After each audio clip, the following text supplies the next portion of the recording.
Alright, so behind me is my latest solar install project I just wrapped up. I'm coming to you from Bradenton, Florida, and yesterday was sunny, but today has been overcast. It's supposed to rain here in a little bit, but thankfully it has held off. So behind me is a 2023 Coachman Cross Trail, and it's, I guess you could call it a Class B or Class C or B plus or somewhere in between there. The lines have gotten a bit blurred nowadays. But anyways, let's go inside and I'll show you all that got installed on this RV. Alright, so I'm inside of the RV, and the reason why we're inside is because the client wanted to have the system installed under the dinette instead of taking up valuable space outside in the storage compartments. So let me turn this camera around and I'll show you what I installed. Alright, so coming inside of the RV, this is where the dinette is and where the table normally is. Right now the seats are off because we just got the system installed. But in this compartment over here, we have two 280 amp hour SOK batteries, so 560 amp hours at 12 volts. We have our Lynx distributor here. We have the smart shunt here, as well as our DC bus bars here for the batteries. And if I zoom in here, again, using MRBF fuses on the battery side. Over here we have the Cerbo GX, the brains of the operation, and remote monitoring. And you can't really see it, but down in this corner here is our smart BatteryProtect to disconnect the 12 volt side of the coach in case the batteries get to a low state of charge.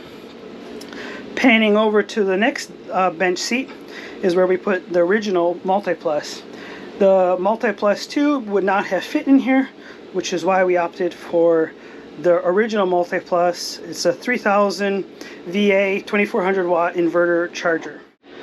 Alright, so the last bit of equipment that I need to show you is the touchscreen. Because if you have a Cerbo, you're going to have a touchscreen. So where did we put it?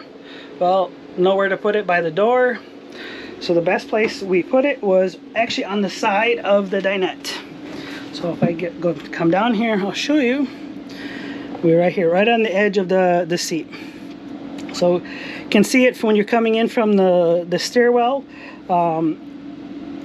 Some might think it might be a bit inconvenient having it this low to the ground when you're inside the RV, but just remember that when the Cerbo is connected to the internet, you can control the whole system from your phone, so you're not going to always be looking at this touchscreen when you're inside the RV.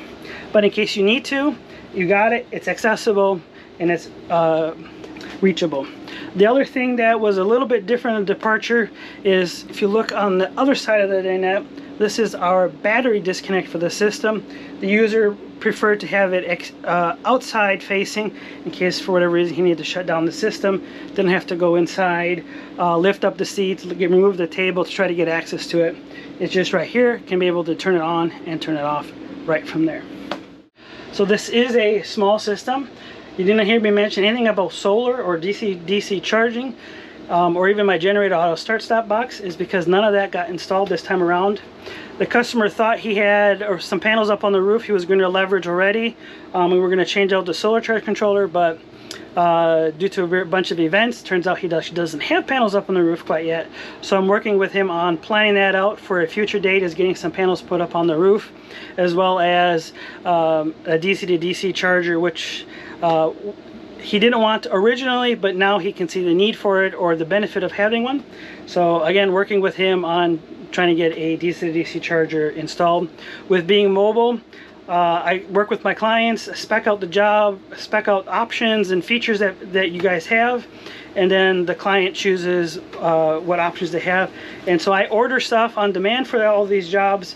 I move around, so I got to order stuff ahead. So just trying to add a DC to DC charger, or add panels at the last minute, just doesn't work for the way I do business. But that's okay.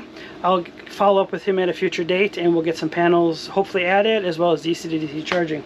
So again, to recap this system, it's a Victron MultiPlus, a 3000 VA inverter charger, 560 amp hours at 12 volt of SOK batteries.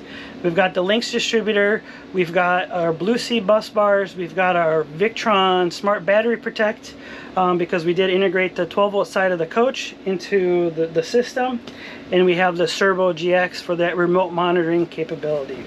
So it's a small system, it's a short video. But the client is looking forward to using this new system and having it as they go and they start doing their travels. So as of this date, beginning of April 2024, I'm working my way north to Indiana because we have to get a structural issue fixed on our RV. So I've got some availability either in northern Indiana or north central Wisconsin. If you're in any of those two areas and you're looking to have solar installed on your RV, hit me up and let's talk and let's see if we can get you on the schedule. So be blessed and have a great day.